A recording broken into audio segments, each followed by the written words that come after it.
თბილისის მერმა დავით ნარმანიამ კომპანია თბილსერვის ჯგუფში ნაგვის ახალი კონტეინერები დაათვალიერა და კომპანიის გეგმებს ადგილზე გაეცნო. პირველ ეტაპზე შესყიდულ 1000 წალ კონტეინერს ხვალიდან თბილისის ცენტრალურ უბნებში, მათ შორის რუსთაველსა და ვაჟა-ფშაველას გამზირზე დაარიგებენ.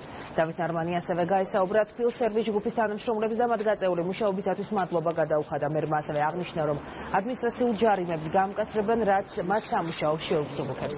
2015 წლის განმავლობაში თბილსერვის ჯგუფი ასევე გეგმავს ნაგავ მზიდი მანქანებისა და ახალი სპეციალური ტექნიკის შეძენა განახლებას.